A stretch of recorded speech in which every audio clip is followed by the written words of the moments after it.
Welcome to Echoes of Sinisters, feature on the top 10 serial killers in history. In this program, we delve into the dark recesses of criminal history, examining individuals whose actions have horrified communities around the world.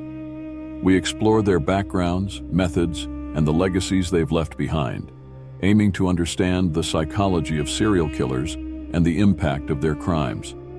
Viewer discretion is advised, as the content includes discussions of violent acts.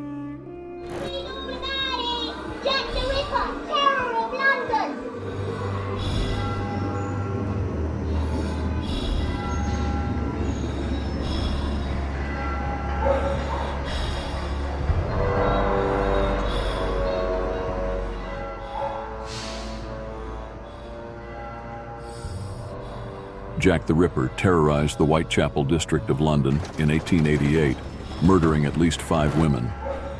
His identity remains unknown, making him an enduring subject of fascination and speculation.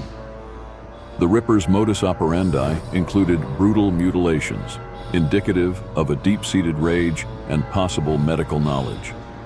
His ability to evade capture contributed to the mythology surrounding him, highlighting the limitations of law enforcement techniques of the time. Ted Bundy was an American serial killer active in the 1970s. Bundy's charm and intelligence allowed him to lead a double life, attending law school and working in politics. He confessed to 30 homicides, though the actual number remains unknown. Bundy's crimes, which spanned across several states, included assault, murder, and necrophilia. His 1989 execution brought an end to his notorious crime spree. He was the monster. What made him live was to kill. I would describe him as being as close to being like the devil as anybody I've ever met. Andrei Chikatilo, known as the Butcher of Rostov, was a Soviet serial killer who confessed to killing 56 people between 1978 and 1990. His victims were mostly women and children. Chikatilo lured his victims with promises of assistance or employment before committing his crimes. His case exposed the challenges the Soviet Union faced in acknowledging and addressing the existence of serial killers within its borders. Jeffrey Dahmer, also known as the Milwaukee Cannibal, was responsible for the murder of 17 young men between 1978 and 1991. Dahmer's gruesome crimes included dismemberment, necrophilia, and cannibalism. His arrest in 1991 shocked the world and raised questions about societal indifference to the disappearances of marginalized individuals. Dahmer's story is a chilling reminder of the capacity for evil in humans. I'd had fantasies about picking up a hitchhiker and taking him back to the house and having complete control and dominance over him. Aileen Wuornos, a rare female serial killer, was convicted of murdering 6 men in Florida between 1989 and 1990, claiming they were acts of self-defense. Wuornos's troubled life, marked by abuse and poverty, led her to a life of crime.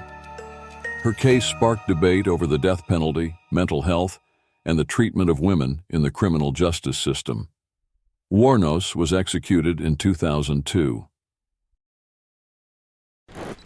Albert Fish, the Gray Man, horrified 1930s America with the kidnap, murder, and cannibalization of several children. Fish's heinous acts were characterized by his own admissions of deriving sexual gratification from his crimes. Seemingly very, very benign and harmless, sort of stoop-shouldered and grizzled. But he was an incredibly demented child murderer, torturer, who had spent really his whole life. His 1936 execution ended the career of one of the most deranged killers in American history, but his legacy persists as a subject of psychological study. John Wayne Gacy, known as the Killer Clown, was an American serial killer and sex offender who murdered at least 33 young men and boys in the 1970s. Gacy lured his victims with the promise of work or entertainment, exploiting his performances as a clown for charitable events and parties. His crimes, which included burial of many victims beneath his own home, shocked the nation. That's scary. Was he insane or was he evil? Harold Shipman, a British general practitioner, was found guilty of the murder of 15 patients under his care, with estimates suggesting he may have killed more than 200. Shipman's method involved administering lethal doses of painkillers, leading to an overhaul in the UK's medical practice policies. His 2004 suicide left many questions unanswered, particularly regarding the motivations behind his actions. Richard Ramirez, known as the Night Stalker, terrorized California in the mid-1980s with a series of home invasion murders. Ramirez's crimes, which included sexual assault and satanic elements, sparked widespread fear and led to one of the most intensive manhunts in American history. Today, the search for California's Night Stalker continues. I'm afraid for everybody, elderly, young, everybody. His capture and subsequent trial underscored the role of media in shaping the public's perception of criminal cases. Gary Ridgway, the Green River Killer, confessed to murdering 49 women in Washington state during the 1980s and 1990s, making him one of the most prolific serial killers in American history. Ridgway's method of targeting sex workers and runaways, coupled with his ability to avoid detection for nearly 2 decades, highlights the challenges law enforcement faces in solving serial murder cases. This documentary has explored the lives and crimes of 10 of history's most notorious serial killers. While their stories are a disturbing testament to the depths of human depravity, they also underscore the importance of vigilance, empathy, and the ongoing pursuit of justice. By studying these cases, we may hope to prevent future tragedies and honor the memories of the victims.